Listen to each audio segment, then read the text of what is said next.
Energia solar vale a pena mesmo?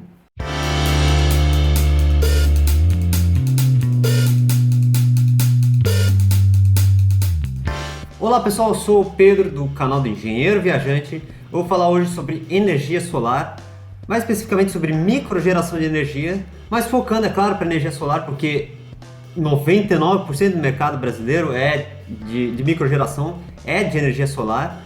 Eu peguei uma fonte aqui do site G1 de notícias e eles falam que a ANEEL declara que há 5.525 instalações de microgeração de energia. Ainda é um negócio relativamente pequeno para o tamanho de unidades consumidoras de energia que existem no Brasil, mas dessas 5.500, 5.437 são de energia solar, então é a maioria esmagadora. Realmente o mercado é voltado para a energia solar. As outras opções que existem, que são utilizadas geralmente, é eólica, biogás e também hidráulica, mas essas duas últimas são 7 unidades.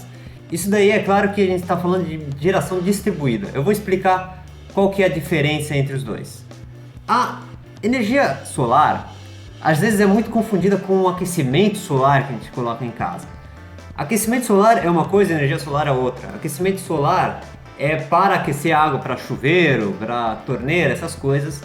E ela também geralmente ficam placas no telhado ou tubulações no telhado que aquecem a água através da energia do sol. Mas o que a gente está falando aqui é de geração de energia elétrica a partir da luminosidade solar. Então, para geração de energia elétrica, são colocadas placas nos telhados das casas, às vezes no chão, dependendo da instalação, de como vai ser feito isso.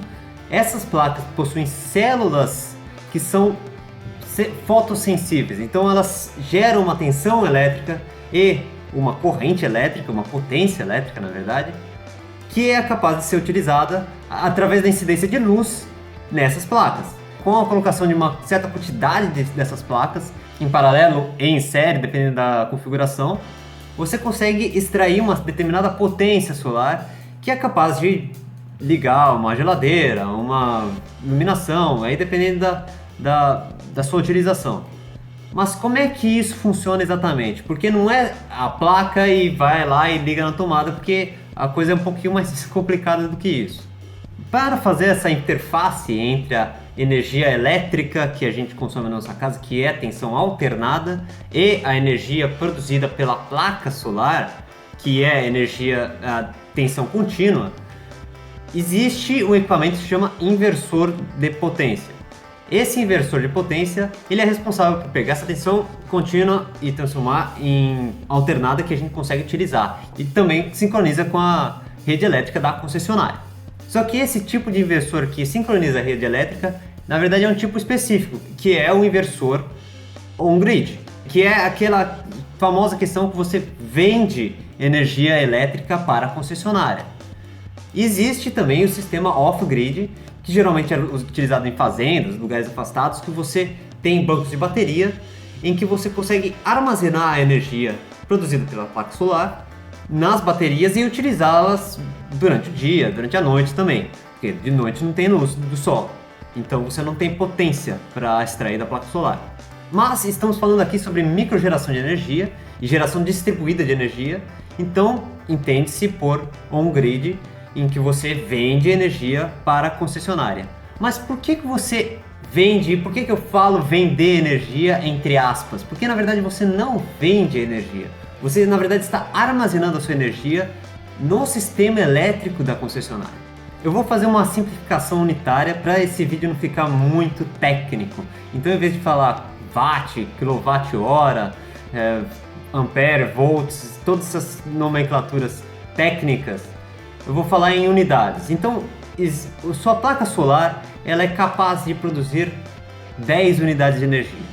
Então, a sua placa solar, vamos dizer que ela tem uma capacidade máxima, a sua instalação solar, todas as suas placas somadas, tem uma capacidade de produzir no máximo 100 unidades de energia no horário de pico. Então, a produção máxima de energia dessa placa solar são de 100 unidades.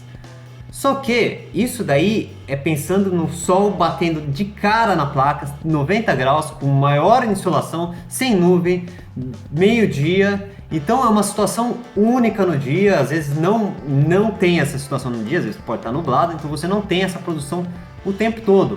Então como é que a gente faz isso daí? Porque no sistema on-grid geralmente você não tem nenhum tipo de bateria ou forma de armazenar a energia na sua casa. Então você produz aquela energia e você tem que escoar aquela energia naquele momento.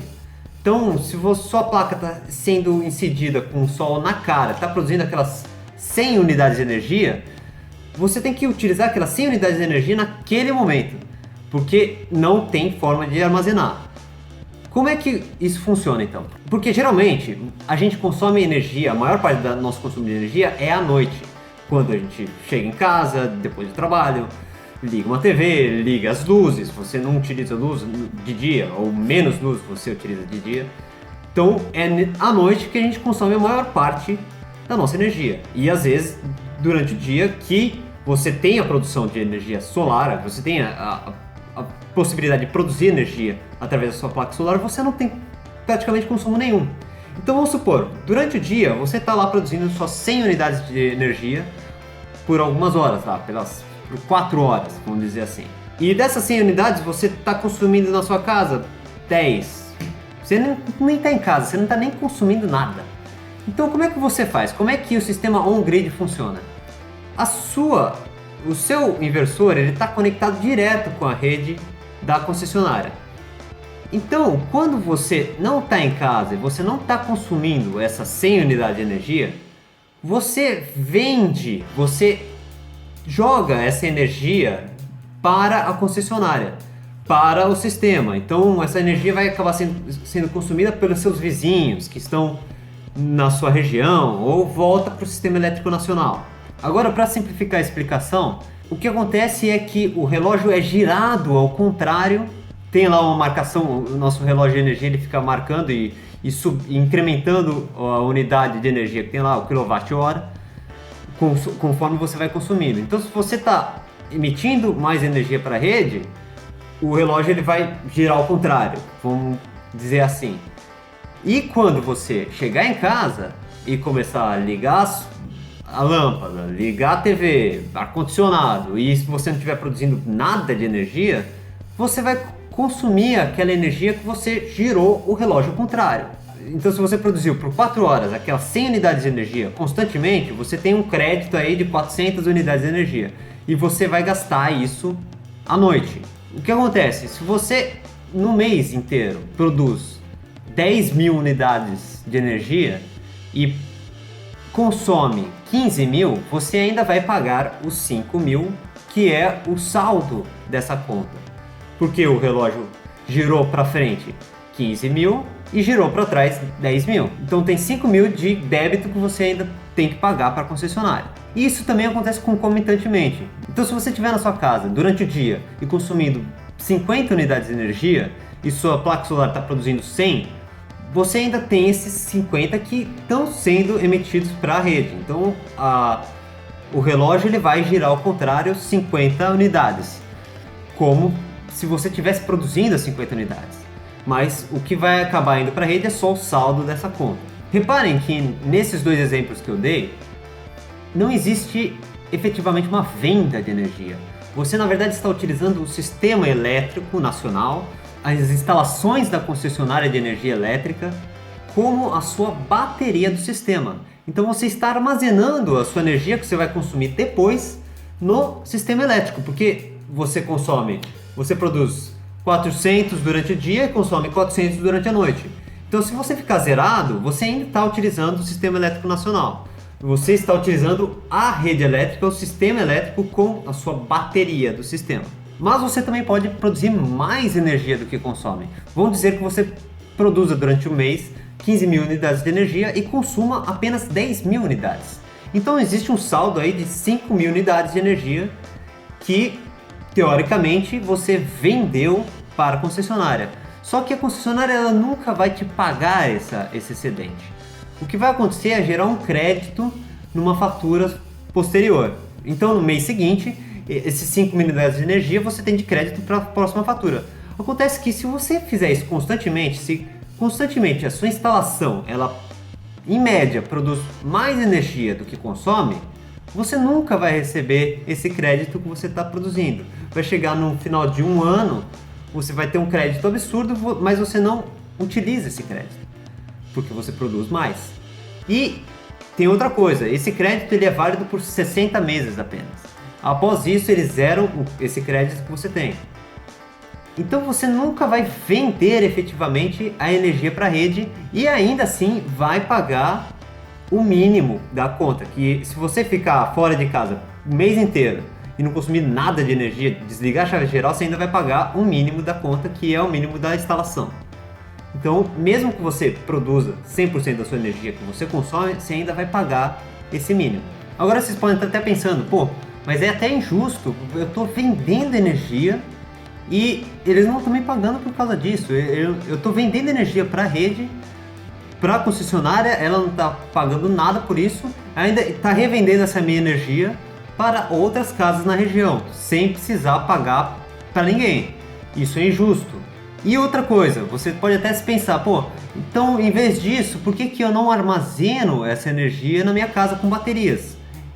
O sistema off-grid, ele é relativamente caro. Você pode ter o mesmo sistema instalado lá, mas você ainda tem o custo de manter um banco de baterias que tem que ser relativamente grande e é um custo a mais que você vai ter para instalar e que você tem que repor, você tem que trocar quando a bateria ela perde a validade, vamos dizer assim. Então, a gente sabe que bateria de qualquer equipamento ela vai perdendo a eficiência, então ela consegue armazenar menos e menos energia. Isso também acontece para sistemas solares de baterias para armazenamento de energia.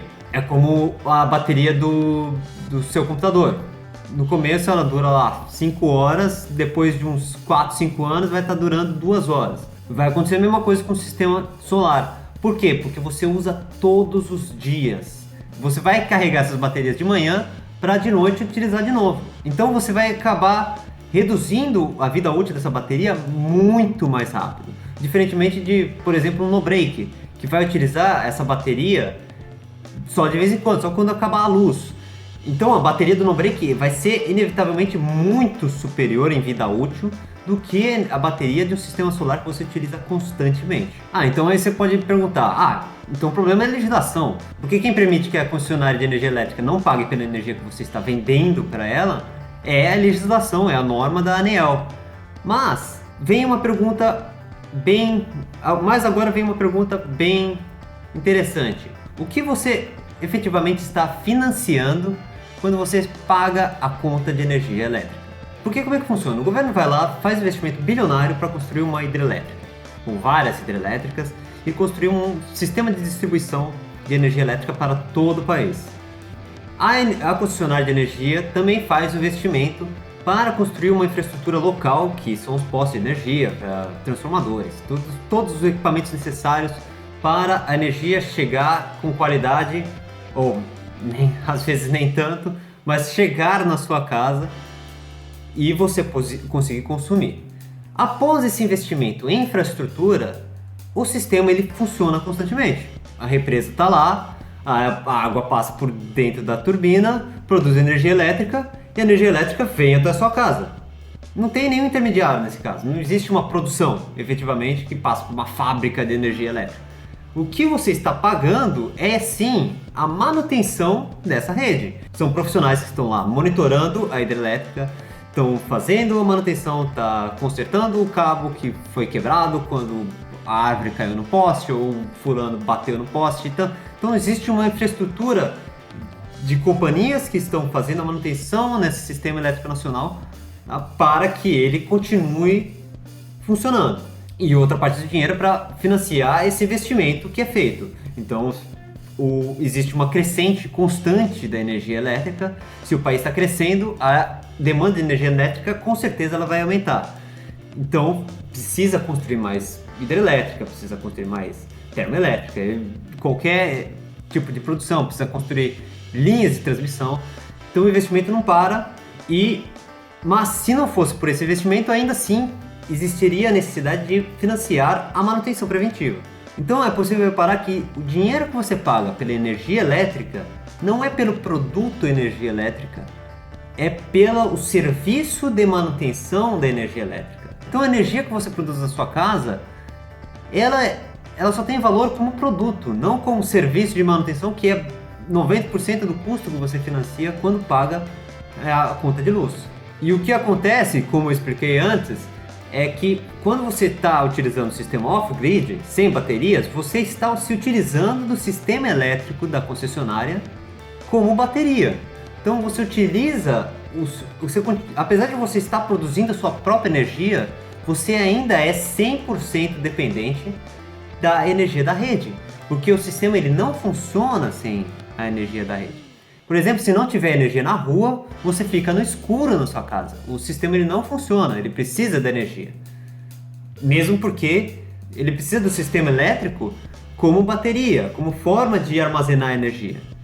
Então ele não funciona de qualquer forma, mas você continua utilizando e sem pagar por isso. Mas é claro que a energia que você está injetando no sistema da concessionária de energia elétrica, ela tem um valor, porque a concessionária vai precisar comprar menos energia do sistema elétrico nacional. Então existe um valor, mas esse valor é apenas uma parte do custo total da energia.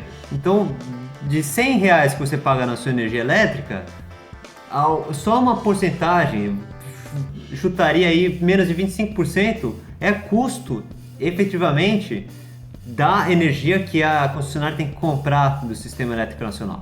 O resto é custo de manutenção e impostos, que é a maior parte do custo. E é por isso que eu comecei esse vídeo de uma forma meio dramática, né? Se vale a pena a energia solar. Claro que vale a pena a energia solar, assim como a energia eólica, são energias renováveis que você... Se todo mundo tiver uma geração distribuída em casa, não vai precisar construir hidrelétrica, que apesar de ser uma energia limpa, também tem seus problemas, que é a inundação de áreas de floresta, às vezes tem problema com sítios arqueológicos que são inundados, fauna que é prejudicada, flora também.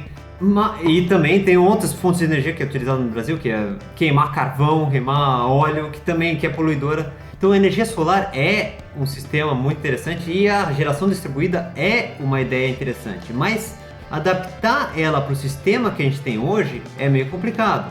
As concessionárias de energia estão se movimentando sim para dar uma equalizada nesse negócio, porque vai crescer muito a quantidade de instalações de microgeração de energia no nosso país. Na reportagem do G1, falou que tem 5.525 unidades instaladas esse ano, falou mesmo que no ano passado existia um pouco mais de 1.155, e no ano retrasado existia um pouco menos de 300 unidades. Então o crescimento vai ser exponencial, vai disparar, o mercado vai aquecer nesse sentido, está aquecido demais nesse sentido, e vão ter muitas unidades instaladas. Imagine se num bairro, numa cidade, mais da metade das unidades instaladas seja de energia solar. Isso praticamente quebra o negócio de uma concessionária de energia. Então, na verdade, quem vai pagar, se fosse manter esse sistema, quem pagaria pela manutenção do sistema são as pessoas que não têm instalações de microgeração de energia nas suas casas. Então, essas pessoas vão pagar pela manutenção de um sistema elétrico que está sendo utilizado pela outra metade que tem a microgeração. Isso não é, de certa forma, justo. Porque, evidentemente, para a concessionária de energia elétrica se manter, ela vai aumentar o preço. Ela vai aumentar o preço da energia elétrica para as outras pessoas, para equalizar esse sistema. O que provavelmente vai acontecer é o seguinte: já existe um decreto do governo federal que permite que a ANEEL faça uma regulamentação, uma resolução normativa que permita que a concessionária pague menos pelo quilowatt-hora produzido pela microgeração do que o que ela vende para você. Então você vai vender por um valor inferior do que você paga a energia, para tentar equalizar isso daí. Isso acaba sendo bastante complicado, porque hoje em dia, para você pagar o investimento que você fez para instalar uma microgeração, painel solar, isso é caro. Então você leva alguns anos para pagar esse investimento. Existem várias fontes que falam sobre quanto tempo você leva para pagar investimento em energia solar. Na reportagem do G1 também tem uma fonte da Absolar, que é a Associação Brasileira de Energia Solar Fotovoltaica, que fala que é de 8 anos em média para você pagar um investimento. E dependendo da situação, se é mais caro, quanto você tem de potência, se a energia é mais cara e quanto você tem de potência instalado, esse cálculo pode cair de 5 a 6 anos para você pagar esse investimento. E isso demonstra que se você tiver uma alteração, se a concessionária poder pagar menos para o consumidor da energia produzida pela microgeração, esse tempo de investimento, de retorno de investimento vai crescer. Então hoje você já leva 8 anos para ter o dinheiro investido de volta, em média. Se aumentar, isso daí vai passar de uma década fácil. E possivelmente irá comprometer um pouco o potencial benéfico dessa solução de microgeração de energia elétrica. Então, é isso daí, é só um pensamento que eu queria passar.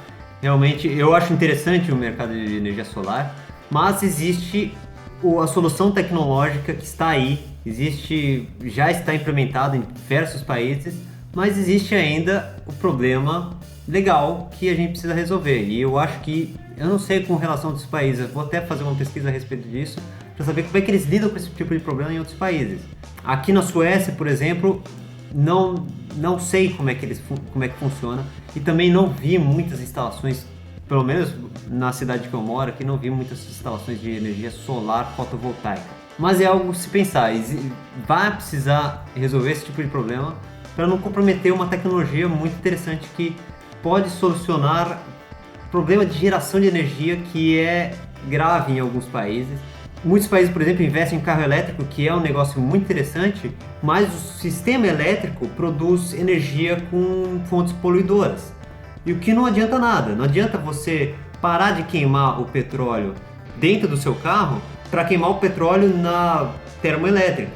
A equação é a mesma, vai ficar na mesma coisa. Não adianta você abastecer o seu carro com energia elétrica e deixar de abastecer com petróleo se o petróleo está sendo queimado lá atrás. Então a microgeração pode ser uma solução para um problema de geração de energia elétrica em alguns países, mas precisa se repensar como é que vai ser feita essa questão de tarifação e investimento. De repente pegar esse dinheiro e investir em várias microgeradoras pode ser uma solução. Não é tão eficiente, tecnicamente falando, não é tão eficiente, mas pode ser uma solução. Então, é uma coisa para se pensar. Existe esse problema e a gente precisa discuti-lo. Bom, é isso que eu tinha para falar. Se você gostou desse vídeo, dá um like aí embaixo, curte a página e se inscreve no canal, faz o que for, compartilha esse vídeo e essas coisas todas aí. Falou!